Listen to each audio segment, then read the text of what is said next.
Hi friends, ಕಲಿಯೋಣಗೆ ಸ್ವಾಗತ.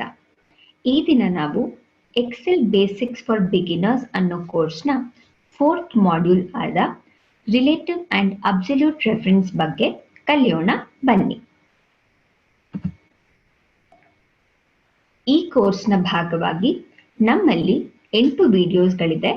ನೀವು ಎಲ್ಲ ವಿಡಿಯೋಸ್ನ ನೋಡಿದ್ರೆ ನಿಮಗೆ ಎಕ್ಸೆಲ್ನ ಕಂಪ್ಲೀಟ್ ಕಾನ್ಸೆಪ್ಟ್ ಅರ್ಥ ಆಗುತ್ತೆ. ನೀವೇನಾದ್ರೂ ಈ ವಿಡಿಯೋನ ಫಸ್ಟ್ ನೋಡ್ತಿದ್ರೆ ಮುಂಚೆ ಇರೋ 3 ವಿಡಿಯೋಸ್ನ ನೋಡಿ ಈ ವಿಡಿಯೋನ ನೋಡಿದ್ರೆ ನಿಮ್ಗೆ ಇನ್ನ ಕ್ಲಿಯರ್ ಆಗಿ ಅರ್ಥ ಆಗುತ್ತೆ. ನೀವೇನಾದ್ರೂ ಈ ವಿಡಿಯೋನ ಯೂಟ್ಯೂಬ್ ಅಲ್ಲಿ ನೋಡ್ತಾ ಇದ್ರೆ ನಮ್ಮ ಚಾನೆಲ್ಗೆ ಸಬ್ಸ್ಕ್ರೈಬ್ ಮಾಡಿ, ಹಾಗೆ ಬೆಲ್ ಐಕಾನ್ ಒತ್ತಿ, ಸೋ ದಟ್ ನಾವು ಹಾಕೋ ಎಲ್ಲ ಫ್ರೀ ಕಂಟೆಂಟ್ ನಿಮ್ಗೆ ಈಸಿಯಾಗಿ ತಲುಪಿಸಬಹುದು. ಈ ವಿಡಿಯೋದಲ್ಲಿ ನಾವು ಏನೇನ್ ಟಾಪಿಕ್ಸ್ ಕವರ್ ಮಾಡ್ತಾ ಇದ್ದೀವಿ ಅಂತ ನೋಡೋಣ. ಇಂಟ್ರೊಡಕ್ಷನ್, ರಿಲೇಟಿವ್ ರೆಫರೆನ್ಸಸ್ ಅಂದ್ರೆ ಏನು, ಮತ್ತೆ ರಿಲೇಟಿವ್ ರೆಫರೆನ್ಸಸ್ ನ ಯೂಸ್ ಮಾಡಿಕೊಂಡು ಫಾರ್ಮುಲಾನ ಕ್ರಿಯೇಟ್ ಮತ್ತೆ ಕಾಪಿ ಹೇಗೆ ಮಾಡೋದು ಅಂತ ನೋಡೋಣ. ಅಬ್ಸಲ್ಯೂಟ್ ರೆಫರೆನ್ಸಸ್ ಅಂದ್ರೆ ಏನು, ಅಬ್ಸಲ್ಯೂಟ್ ರೆಫರೆನ್ಸಸ್ ನ ಯೂಸ್ ಮಾಡಿಕೊಂಡು ಫಾರ್ಮುಲಾನ ಕ್ರಿಯೇಟ್ ಮತ್ತೆ ಕಾಪಿ ಹೇಗೆ ಮಾಡೋದು, ಮತ್ತೆ ಮಲ್ಟಿಪಲ್ ಶೀಟ್ಸ್ ಅಲ್ಲಿ ಸೆಲ್ ರೆಫರೆನ್ಸಸ್ ನ ಹೇಗೆ ಯೂಸ್ ಮಾಡೋದು ಅಂತ ನೋಡೋಣ. ಈಗ ರಿಲೇಟಿವ್ ರೆಫರೆನ್ಸ್ ಅಂದ್ರೆ ಏನು ಅಂತ ನೋಡೋಣ. By default all cell references are relative references. Default ಆಗಿ ನಿಮ್ಗೆ ಎಕ್ಸೆಲ್ ನ ಎಲ್ಲ ಸೆಲ್ ರೆಫರೆನ್ಸಸ್ ಕೂಡ ರಿಲೇಟಿವ್ ರೆಫರೆನ್ಸಸ್ ಆಗಿರುತ್ತೆ. When copied across multiple cells, they change based on the relative position of rows and columns. ನೀವು ಯಾವುದೇ ಒಂದು ಸೆಲ್ ಅಲ್ಲಿ ನೀವು ಯಾವುದೋ ಒಂದು ಫಾರ್ಮುಲಾ ಅಥವಾ ಕ್ಯಾಲ್ಕುಲೇಷನ್ ನ ಹಾಕಿ ಅದನ್ನ ಕಾಪಿ ಮಾಡಿದ್ರೆ, ಬೇರೆ ಬೇರೆ ಸೆಲ್ಸ್ಗೆ ಕಾಪಿ ಮಾಡಿದ್ರೆ ಅದು ಈಸಿಯಾಗಿ ಎಲ್ಲ ರೋಸ್ ಮತ್ತೆ ಕಾಲಮ್ಸ್ಗೂ ಚೇಂಜ್ ಆಗುತ್ತೆ.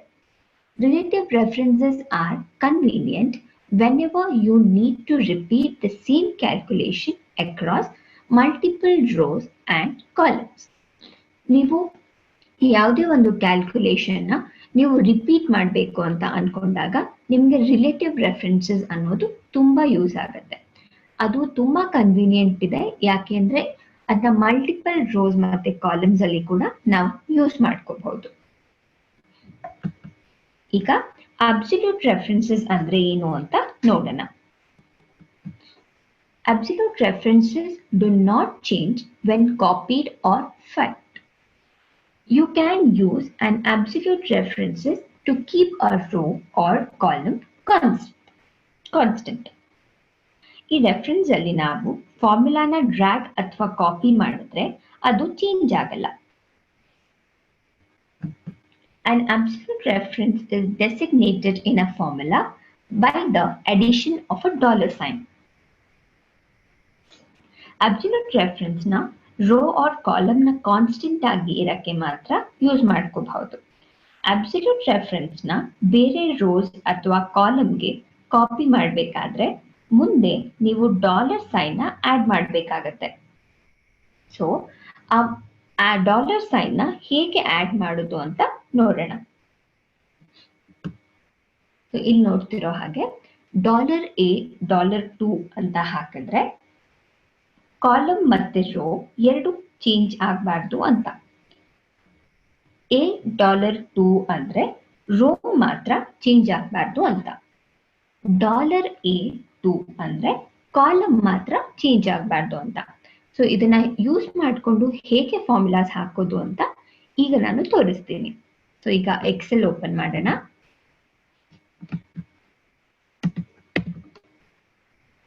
ಈಗ ನನ್ನ ಹತ್ರ ಇವಾಗ ಇಲ್ಲಿ ಸ್ಟೇಷನರಿ ಇನ್ವಾಯ್ಸಸ್ ಅಂತ 2 ಇನ್ವಾಯ್ಸಸ್ ಇದೆ. ಸೊ ನಿಮ್ಗೆ ಫಸ್ಟ್ ರಿಲೇಟಿವ್ ರೆಫರೆನ್ಸ್ ಹೇಗೆ ವರ್ಕ್ ಆಗುತ್ತೆ ಅಂತ ನೋಡೋಣ.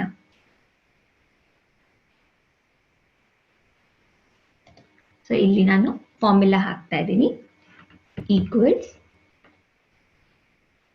B4 into C4. ಸೊ ನಮ್ಮ ಆನ್ಸರ್ ಇಲ್ಲಿ ಬರುತ್ತೆ. ಸೊ ನಾವಿಲ್ಲಿ ಫಾರ್ಮುಲಾ ಹಾಕಿದ ತಕ್ಷಣ ಇಲ್ಲಿ ಆನ್ಸರ್ ಬಂತು. ಆದ್ರೆ ಅದೇ ಫಾರ್ಮುಲಾ ನೀವಿಲ್ಲಿ ಮತ್ತೆ ಮ್ಯಾನ್ಯಲ್ ಆಗಿ ಹಾಕುವ ಅವಶ್ಯಕತೆ ಇಲ್ಲ. ಯಾಕೆ ಅಂದ್ರೆ ನಾನು ಮೊದಲೇ ಹೇಳಿದ ಹಾಗೆ ಸೆಲ್ಸ್ ಅಲ್ಲಿ ಎಲ್ಲ ಸೆಲ್ ರೆಫರೆನ್ಸಸ್ ಕೂಡ ರಿಲೇಟಿವ್ ರೆಫರೆನ್ಸಸ್ ಆಗಿರೋದ್ರಿಂದ ನೀವು ಒಂದು ರೋ ಅಥವಾ ಕಾಲಮ್ ಅಲ್ಲಿ ಮಾತ್ರ ಫಾರ್ಮುಲಾ ಹಾಕಿದ್ರೆ ಈ ಪಾಯಿಂಟರ್ ಕಾಣಿಸ್ತಿದೆಯಲ್ಲ, ಈ ಪಾಯಿಂಟರ್ ಇಂದ ನೀವು ಡ್ರ್ಯಾಗ್ ಮಾಡಿದ್ರೆ ನಿಮ್ಗೆ ಎಲ್ಲ ಒಂದು ಸೆಲ್ಸ್ ಅಲ್ಲಿ ಕೂಡ ನಿಮ್ಮ ಒಂದು ಫಾರ್ಮುಲಾ ಕಾಪಿ ಆಗುತ್ತೆ. ಸೊ ನೀವು ಬರೀ ಡ್ರ್ಯಾಗ್ ಮಾಡಿದ್ರೆ ಸಾಕು, ನಿಮ್ಮ ಫಾರ್ಮುಲಾ ಕಾಪಿ ಆಗೋಗ್ಬಿಡತ್ತೆ. ಸೊ ಅದಕ್ಕೆ ಇದನ್ನ ರಿಲೇಟಿವ್ ರೆಫರೆನ್ಸಸ್ ಅಂತ ಕರೀತಾರೆ. ಸೊ ಈಗ ನೀವು ಇನ್ವಾಯ್ಸ್ ಅಲ್ಲಿ ರಿಲೇಟಿವ್ ರೆಫರೆನ್ಸ್ ಹೇಗೆ ವರ್ಕ್ ಆಗುತ್ತೆ ಅಂತ ನೋಡಿದ್ವಿ. ಈಗ ಮತ್ತೆ ಇನ್ನೊಂದೇನು ಅಂದ್ರೆ ರಿಲೇಟಿವ್ ರೆಫರೆನ್ಸ್ ಅಂತ ಯಾಕೆ ಕರೀತಾರೆ ಅಂದ್ರೆ location of the cells is related to location of the formula. So ಅದಕ್ಕೆ ಏನಾಗುತ್ತೆ, ರಿಲೇಟೆಡ್ ರೆಫರೆನ್ಸಸ್ ಹೀಗೆ ಫಾರ್ಮುಲಾನ ಒಂದು ಸೆಲ್ ಅಥವಾ ರೋ ಇಂದ ಇನ್ನೊಂದು ಸೆಲ್ ಅಥವಾ ರೋಗೆ ಕಾಪಿ ಆಗ್ತಾ ಹೋಗುತ್ತೆ. ಈಗ ಇನ್ನೊಂದು ಎಕ್ಸಾಂಪಲ್ ನೋಡೋಣ. ಸೊ ಇದು ಬಂದು ಸೇಲ್ಸ್ ಟ್ಯಾಕ್ಸ್ ನ ನಾವು ಕ್ಯಾಲ್ಕುಲೇಟ್ ಮಾಡುವಂತಹದ್ದು. ಸೊ ಸೇಲ್ಸ್ ಟ್ಯಾಕ್ಸ್ ನ ಹೇಗೆ ಕ್ಯಾಲ್ಕುಲೇಟ್ ಮಾಡಬೇಕು ಅಂದ್ರೆ ಈಕ್ವಲ್ಸ್, ನಾನು ಪ್ಯಾರೆಂಥೆಸಿಸ್ ಹಾಕ್ತಾ ಇದ್ದೀನಿ. ಯಾಕೆ ಹಾಕ್ತಾ ಇದ್ದೀನಿ ಅಂತ ನಿಮಗೆ ಗೊತ್ತಾಗಬೇಕು ಅಂದ್ರೆ ನೀವು ನನ್ನ ಮುಂಚಿನ ವಿಡಿಯೋ ಆದ ಫಾರ್ಮುಲಾಸ್ ನ ನೋಡಿದ್ರೆ ನಿಮ್ಗೆ ಅರ್ಥ ಆಗುತ್ತೆ. ಸೊ ಪ್ಯಾರೆಂಥೆಸಿಸ್ ಹಾಕಿದ್ರೆ ಸೊ ಫಸ್ಟ್ ಅದೇ ಕ್ಯಾಲ್ಕುಲೇಟ್ ಆಗುತ್ತೆ. ಸೊ ನಾನು ಪ್ಯಾರೆಂಥೆಸಿಸ್ ಹಾಕಿ H4 ಇಂಟು I4 ಪ್ಯಾರೆಂಥೆಸಿಸ್ ನ ಕ್ಲೋಸ್ ಮಾಡ್ತಿದ್ದೀನಿ ಇಂಟು 7.5%. ಸೊ ಇವಾಗ ಎಂಟರ್ ಕೊಟ್ರೆ ನಿಮ್ಗೆ ಸೇಲ್ಸ್ ಟ್ಯಾಕ್ಸ್ ಎಷ್ಟು ಅಂತ ನಾವು ಕ್ಯಾಲ್ಕುಲೇಟ್ ಮಾಡಿದಾಗಾಯ್ತು. ಆದ್ರೆ ಈಗ ನೋಡೋಣ, ಇದು ರಿಲೇಟಿವ್ ರೆಫರೆನ್ಸಸ್ ಆಗಿದ್ರಿಂದ ನಾನು ಹೀಗೆ ಮಾಡ್ತಿದ್ದೀನಿ. ಸೊ ಡ್ರ್ಯಾಗ್ ಮಾಡಿದಾಗ ನಿಮಗೆ ಆನ್ಸರ್ಸ್ ತಪ್ಪು ತೋರಿಸುತ್ತೆ. ಯಾಕೆ ಅಂದ್ರೆ ರಿಲೇಟಿವ್ ರೆಫರೆನ್ಸಸ್ ಅಲ್ಲಿ ನೀವು ನೋಡಿದ್ರೆ ಇಲ್ಲಿ ಈಕ್ವಲ್ಸ್ B5 ಇಂಟು C5 ಆಗಿದೆ. ಸೊ ಇಲ್ಲಿ B6 ಇಂಟು C6 ಹಾಗೆ. ಸೊ ಒಂದೊಂದು ರೋ ಮತ್ತೆ ಕಾಲಮ್ ಚೇಂಜ್ ಆಗ್ತಾ ಆಗ್ತಾ ಅದ್ರದೇ ಲೊಕೇಶನ್ ಅಂದ್ರೆ ಆ ಸೆಲ್ ರೆಫರೆನ್ಸ್ ಅಥವಾ ಲೊಕೇಶನ್ ತಗೊಳತ್ತೆ. ಸೊ ಈಗ ಇಲ್ಲಿ ನೋಡಿದ್ರೆ B8 ಮತ್ತೆ C8 ತಗೊಂಡಿದೆ, ಇಲ್ಲಿ B7 C7 ತಗೊಂಡಿದೆ. ಯಾಕೆಂದ್ರೆ ನಾನು ಡ್ರ್ಯಾಗ್ ಮಾಡ್ತಾ ಮಾಡ್ತಾ ಅದು ಒಂದೊಂದೇ ರೆಫರೆನ್ಸ್ ಚೇಂಜ್ ಆಗ್ತಿರತ್ತೆ. ಸೊ ಹಾಗೆ ಇಲ್ಲಿ ಕೂಡ ಇಲ್ಲಿ ನೋಡಿದಾಗ ನಿಮ್ಗೆ H4 into I4 into K2. So ನಾವು ಹಾಕಿರೋ ಫಾರ್ಮುಲಾ ಕರೆಕ್ಟ್. ಆದ್ರೆ ಇಲ್ಲಿ ನೋಡಿದಾಗ ನಿಮ್ಗೆ ಇಲ್ಲಿ ಆಟೋಮೆಟಿಕ್ ಆಗಿ H5 ಇಂಟು I5 ಆಗ್ಬಿಟ್ಟು ಇದು K3 ಆಗೋಗಿದೆ. ಬಟ್ K3 ಅಲ್ಲಿ ಏನಿದೆ, ಲೈನ್ ಟೋಟಲ್ ಇದೆ. ಸೊ ಅದಕ್ಕೆ ನಿಮ್ಗೆ ಆನ್ಸರ್ ಬರಲ್ಲ. ಸೊ ಇದನ್ನ ಅಥವಾ ಇಲ್ಲಿ ನಾವು ಅಬ್ಸಲ್ಯೂಟ್ ರೆಫರೆನ್ಸಸ್ ನ ಯೂಸ್ ಮಾಡ್ಕೋಬೇಕು. ಸೊ ನಾನು ಮೊದಲೇ ಹೇಳಿದಾಗೆ ಅಬ್ಸಲ್ಯೂಟ್ ರೆಫರೆನ್ಸಸ್ ನ ಯೂಸ್ ಮಾಡ್ಕೋಬೇಕು ಅಂದ್ರೆ ನಾವು $ಸೈನ್ ನ ಹಾಕ್ಬೇಕಾಗತ್ತೆ. ಇಲ್ಲಿ ಕೂಡ ನಮಗೆ ಈ K2 ಅನ್ನೋದು ನಾರ್ಮಲ್ ಅಥವಾ ಕಾನ್ಸ್ಟೆಂಟ್ ಆಗಿ ಇಷ್ಟು ಸೆಲ್ಸ್ ಅಲ್ಲಿ ಕೂಡ ಬರಬೇಕು. ಸೊ ಅದಕ್ಕೆ ನಿಮ್ಗೆ ಕಾಲಮ್ ಕೂಡ ಚೇಂಜ್ ಆಗ್ಬಾರ್ದು ಮತ್ತೆ ರೋ ಕೂಡ ಚೇಂಜ್ ಆಗ್ಬಾರ್ದು ಅಂದ್ರೆ ಇಲ್ಲಿ ಕ್ಲಿಕ್ ಮಾಡಿ ಇಲ್ಲಿ ಒಂದು $ಸೈನ್ ಮತ್ತೆ ಇಲ್ಲಿ ಒಂದು $ಸೈನ್ ನ ಹಾಕಿ ಎಂಟರ್ ಕೊಟ್ರೆ ಈಗ ನೀವು ಈ ಪಾಯಿಂಟರ್ ನ ಇಲ್ಲಿ ಡ್ರ್ಯಾಗ್ ಮಾಡಿದಾಗ ನಿಮ್ಗೆ ಎಲ್ಲದರಲ್ಲೂ ಕರೆಕ್ಟ್ ಆನ್ಸರ್ ಬರುತ್ತೆ. ಸೊ ನೀವು ಇವಾಗ ಫಾರ್ಮುಲಾನ ರೀಡ್ ಮಾಡ್ತಾ ಹೋದ್ರೆ H4 into I4 into 7.5% that is K2. So ಇಲ್ಲಿ ಕೂಡ ಹಾಗೆ ಇರುತ್ತೆ. H5 ಮತ್ತೆ I5 ಚೇಂಜ್ ಆಗಿದೆ, ಬಟ್ K2 ಅನ್ನೋದು ಕಾನ್ಸ್ಟೆಂಟ್ ಆಗಿ ಎಲ್ಲದರಲ್ಲೂ ಕಾನ್ಸ್ಟೆಂಟ್ ಆಗಿದೆ. ಸೊ ಅದಕ್ಕೆ ನಿಮ್ಗೆ ಯಾವುದೇ ರೋ ಅಥವಾ ಕಾಲಮ್ ಚೇಂಜ್ ಆಗಬಾರ್ದು ಅಂದ್ರೆ ಈ $ಸೈನ್ ಹಾಕಿದ್ರೆ ಸಾಕು, ನಿಮ್ಗೆ ಈಸಿಯಾಗಿ ಎಲ್ಲ ಕಡೆನೂ ಯಾವುದೇ ಕಾಲಮ್ ಅಥವಾ ರೋ ಚೇಂಜ್ ಆಗ್ತೀರಾ ನಿಮ್ ಫಾರ್ಮುಲಾ ಹಾಗೆ ಬರುತ್ತೆ. ಸೊ ಇವಾಗ ಅಬ್ಸಲ್ಯೂಟ್ ಸೆಲ್ ರೆಫರೆನ್ಸಸ್ ಕೂಡ ಹೇಗೆ ವರ್ಕ್ ಆಗುತ್ತೆ ಅಂತ ನೋಡಿದ್ವಿ. ಸೊ ಈಗ ನಾವು ಸೆಲ್ ರೆಫರೆನ್ಸಸ್ ನ ಡಿಫ್ರೆಂಟ್ ವರ್ಕ್ಶೀಟ್ಸ್ ಅಲ್ಲಿ ಹೇಗೆ ಯೂಸ್ ಮಾಡೋದು ಅಂತ ನೋಡೋಣ. ಸೊ ಎಕ್ಸಾಂಪಲ್ಗೆ ನಾನು ಇಲ್ಲಿ ಇನ್ನೊಂದು ಇನ್ವಾಯ್ಸ್ ನ ರೆಡಿ ಮಾಡ್ಕೊಂಡಿದ್ದೀನಿ. ಸೊ ಇಲ್ಲಿ ಇನ್ವಾಯ್ಸ್ ಅಲ್ಲಿ ನಾನು ಮೊದಲೇ ಫಾರ್ಮುಲಾನೆಲ್ಲ ಹಾಕಿ, ಸೊ ನನಗೆ ಆನ್ಸರ್ ಬಂದಿರೋದು 537.85. ಸೊ ದಿಸ್ 537.85 ಇಸ್, ಇದರದ ಎಲ್ಲ ಆಡ್ ಮಾಡಿದ್ರೆ ನನಗೆ 537.85 ಬಂದಿದೆ. ಸೊ ನನಗೆ ಏನಾಗಬೇಕು ಅಂದ್ರೆ ಈ 13 ಅನ್ನೋ ಒಂದು ಸೆಲ್ಲು ಇಲ್ಲಿ ಬರಬೇಕು. ಸೊ ನನಗೆ ಈ 44.85 ಬೇಡ.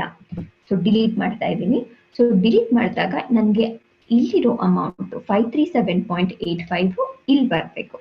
ಸೊ ಅದನ್ನ ಮಾಡಬೇಕು ಅಂದ್ರೆ ನಾವು ಒಂದು ಫಾರ್ಮುಲಾ ಹಾಕಬೇಕು. ಏನು ಅಂದ್ರೆ ಮತ್ತೆ ಇಲ್ಲಿ ಹೋಗಿ ಈಕ್ವಲ್ಸ್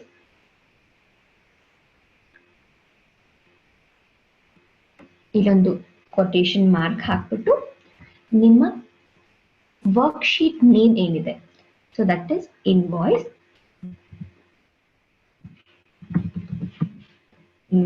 ಮತ್ತೆ ಕೊಟೇಶನ್ ಹಾಕಿ ಎಕ್ಸ್ಕ್ಲಮೇಷನ್ ಮಾರ್ಕ್ ಹಾಕಿ 13. ಸೊ ಇವಾಗ ಗೊತ್ತಾಯ್ತಾ ನಿಮ್ಗೆ? ಸೊ ನಾವೇನ್ ಮಾಡ್ಬೇಕು ಅಂದ್ರೆ ಇನ್ವಾಯ್ಸ್ ಅಲ್ಲಿರೋದು 537.85. ಸೊ ನೀವು ಇಲ್ಲಿ ಬಂದು ಫಾರ್ಮುಲಾನ ಈಕ್ವಲ್ಸ್ ಹಾಕಿ, ನಿಮ್ಗೆ ಈ ಒಂದು ಇನ್ವಾಯ್ಸ್ ಮತ್ತೆ ಇದರಲ್ಲಿ ನಿಮ್ಗೆ ಸ್ಪೇಸ್ ಇದೆ. ಸೊ ನೀವು ಸ್ಪೇಸ್ ಇರೋ ಕಾರಣದಿಂದ ನೀವು ನಿಮ್ಮ ಫಾರ್ಮುಲಾದಲ್ಲಿ ಇನ್ವಾಯ್ಸ್ ಗಿಂತ ಮುಂಚೆ ಕೊಟೇಶನ್ ಮಾರ್ಕ್ ಮತ್ತೆ ಇನ್ವಾಯ್ಸ್ ಆದ್ಮೇಲೆ ಒಂದು ಕೊಟೇಶನ್ ಮಾರ್ಕ್ ಹಾಕಿ ಒಂದು ಎಕ್ಸ್ಕ್ಲಮೇಷನ್ ಮಾರ್ಕ್ ಹಾಕಿಬಿಟ್ಟು ನಿಮ್ಮ ಇಲ್ಲಿ ನಿಮ್ಗೆ ಯಾವ ರೋ ಮತ್ತೆ ಕಾಲಮ್ದು ಅಮೌಂಟ್ ಅಥವಾ ಬೇರೆ ಇನ್ಫಾರ್ಮೇಶನ್ ಬೇಕೋ ಅದನ್ನ ಈ ಒಂದು ವರ್ಕ್ಶೀಟ್ಗೆ ಬಂದು ಆ ಒಂದು ಸೆಲ್ ರೆಫರೆನ್ಸಸ್ ನ ಇಲ್ಲಿ ಹಾಕಿ ಎಂಟರ್ ಕೊಟ್ರೆ ನಿಮ್ಗೆ ಈ ಅಮೌಂಟ್ ಇಲ್ಲಿಗೆ ಬಂದಿದೆ. ಸೊ ಈಗ ಸೆಲ್ ರೆಫರೆನ್ಸಸ್ ನ ಅರ್ಥ ಮಾಡ್ಕೊಳ್ಳೋದು ವೆರಿ ಇಂಪಾರ್ಟೆಂಟ್ ಆಗುತ್ತೆ. ಆಗ ಸೆಲ್ ರೆಫರೆನ್ಸಸ್ ನ ಹಾಕಿದಾಗ ನಿಮ್ಗೆ ಎಂಥ ಫಾರ್ಮುಲಾಸ್ ನ ಕೂಡ ಹಾಕೋದು ಅಥವಾ ಫಾರ್ಮುಲಾನ ಹಾಕ್ಬಿಟ್ಟು ಆನ್ಸರ್ ಬರ್ಸ್ಕೊಳ್ಳೋದು ಈಸಿ ಆಗುತ್ತೆ. ಸೊ ಈಗ ನಿಮ್ಗೆ ಈಸಿಯಾಗಿ ಹೇಗೆ ಅಬ್ಸಲ್ಯೂಟ್ ರೆಫರೆನ್ಸ್ ಅಲ್ಲಿ $ಸೈನ್ ನ ಆಡ್ ಮಾಡ್ಬೋದು ಅಂತ ಹೇಳ್ಕೊಡ್ತೀನಿ. ಸೊ ಈಗ ಇಲ್ಲಿ ನೀವು ಹೆಂಗ್ ಹಾಕಿದ್ರಿ ಅಂದ್ರೆ ಒಂದು ರೋ ಮತ್ತೆ ಒಂದು ಕಾಲಮ್ ಮುಂಚೆ $ಸೈನ್ ನ ನೀವು ಮ್ಯಾನ್ಯುಯಲ್ ಆಗಿ ಆಡ್ ಮಾಡಿದ್ರಿ. ಅದೇನೆ ನಿಮ್ಗೆ ಮ್ಯಾನ್ಯುಯಲ್ ಆಗಿ ಆಡ್ ಮಾಡೋ ಬದಲು $ಸೈನ್ ನ ಒಂದು ಶಾರ್ಟ್ ಕಟ್ ಮೆಥಡ್ ಅಲ್ಲಿ ಹೆಂಗ್ ಹಾಕೋದು ಅಂತ ನೋಡೋಣ. ಸೊ ನೀವೇನ್ ಮಾಡ್ಬೇಕು ಅಂದ್ರೆ ನಿಮ್ಗೆ ಯಾವ ರೋ ಅಥವಾ ಯಾವ ಕಾಲಮ್ ಮುಂದೆ $ಸೈನ್ ನ ಹಾಕ್ಬೇಕು ಅಂತ ಅನ್ಸತ್ತೋ ನೀವೇನ್ ಮಾಡ್ಬೇಕು ಅಂದ್ರೆ ಇಲ್ಲಿ ಹೋಗಿ, ಈಗ ನಾನು $ನ ತೆಗೆದು ಬಿಡ್ತಿದ್ದೀನಿ. ಸೊ ಇಲ್ಲಿ ಹೋಗಿ F4 ಅಂತ ಕ್ಲಿಕ್ ಮಾಡಿದ್ರೆ ನಿಮ್ಗೆ ಒಂದು ರೋ ಮುಂದೆ ಮತ್ತೆ ಒಂದು ಕಾಲಮ್ ಮುಂದೆ $ಸೈನ್ ಬರುತ್ತೆ. ಸೊ ನೀವೇನ್ ಮಾಡ್ಬೇಕು ಅಂದ್ರೆ ಇಲ್ಲಿ ಹೋಗಿ ಈಕ್ವಲ್ಸ್, ನಾನು ಇವಾಗ ತೆಗಿತಾ ನಿಮ್ಗೆ ತೋರ್ಸಕ್ಕೆ ಮತ್ತೆ ಹಾಕ್ತಿದ್ದೀನಿ. ಸೊ ಈ $ನ ತೆಗಿತಾ ಇದ್ದೀನಿ. ಸೊ ನೀವೇನ್ ಮಾಡ್ಬೇಕು, ಇಲ್ಲಿ ಹೋಗಿ F4 ಅಂತ ಕ್ಲಿಕ್ ಮಾಡಿದ್ರೆ ಸಾಕು, ನಿಮ್ಗೆ ಎರಡೂ ಕಡೆನೂ $ಸೈನ್ ಬರುತ್ತೆ. ಸೊ ನಿಮ್ಗೆ ಇವಾಗ ಈಸಿಯಾಗಿ ಗೊತ್ತಾಯ್ತು ಹೇಗೆ ನಾವು $ಸೈನ್ ನ ಆಡ್ ಮಾಡ್ಬೋದು ಅಂತ. ನಾನು ಇವಾಗ ಇಲ್ಲಿ F4 ಅಂತ ಕ್ಲಿಕ್ ಮಾಡಿದಕ್ಕೆ ರೋ ಮುಂದೆ ಮತ್ತೆ ಕಾಲಮ್ ಮುಂದೆ $ಸೈನ್ ಬಂತು. ಆದ್ರೆ ಕೆಲವು ಕೀಬೋರ್ಡ್ಸ್ ಅಲ್ಲಿ ಫಂಕ್ಷನ್ ಅನ್ನೋ ಒಂದು ಕೀನ ಕ್ಲಿಕ್ ಮಾಡಿಕೊಂಡು F4 ಅಂತ ಕ್ಲಿಕ್ ಮಾಡ್ಬೇಕಾಗತ್ತೆ. ಸೊ ಈಗ ನೀವು ಅಬ್ಸಲ್ಯೂಟ್ ರೆಫರೆನ್ಸ್ ಮತ್ತೆ ರಿಲೇಟಿವ್ ರೆಫರೆನ್ಸ್ ಹೇಗೆ ವರ್ಕ್ ಆಗತ್ತೆ ಅಂತ ನೋಡಿದ್ವಿ. ಸೊ ಈಗ ನಾವು ಈ ಒಂದು ಕೋರ್ಸ್ ಅಲ್ಲಿ ಅಥವಾ ಈ ಒಂದು ವಿಡಿಯೋದಲ್ಲಿ ಏನೇನ್ ಕಲ್ತ್ಕೊಂಡಿದೀವಿ ಅಂತ ನೋಡೋಣ. Relative references, absolute references, how to create and copy formulas using references, references with multiple sheets. So ಇದನ್ನೆಲ್ಲ ಕಲ್ತ್ಕೊಂಡಿದ್ದೀರಾ. ನೀವು ನಮ್ಮ ವೆಬ್ಸೈಟ್ kaliyona.com ನ ವಿಸಿಟ್ ಮಾಡಿದ್ರೆ ಈ ತರ ಕೋರ್ಸಸ್ ಜೊತೆಗೆ ಕ್ವಿಝಸ್ ಅಂಡ್ ಇಂಟರಾಕ್ಟಿವ್ ಡಿಸ್ಕಷನ್ಸ್ ಕೂಡ ಇರುತ್ತೆ. ಈ ವಿಡಿಯೋ ನಿಮ್ಗೆ ಇಷ್ಟ ಆಗಿದ್ರೆ ಲೈಕ್ ಮಾಡಿ, ಹಾಗೆ ನಿಮ್ ಕ್ವೆಶ್ಚನ್ಸ್ ನ ಕಮೆಂಟ್ ಮಾಡಿ.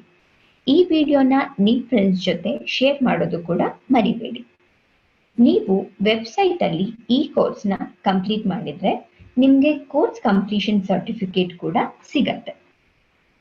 ಸೊ ಇವಾಗ ನಿಮಗೆ ಫಾರ್ಮುಲಾಸ್ ಹೇಗೆ ಹಾಕೋದು ಅಂತ ಗೊತ್ತಾಯ್ತು. ರಿಲೇಟಿವ್ ರೆಫರೆನ್ಸಸ್ ಮತ್ತೆ ಅಬ್ಸಲ್ಯೂಟ್ ರೆಫರೆನ್ಸಸ್ ನ ಯೂಸ್ ಮಾಡಿಕೊಂಡು ಫಾರ್ಮುಲಾಸ್ ಹಾಕೋದು ಕೂಡ ಗೊತ್ತಾಯ್ತು. Thank you very much.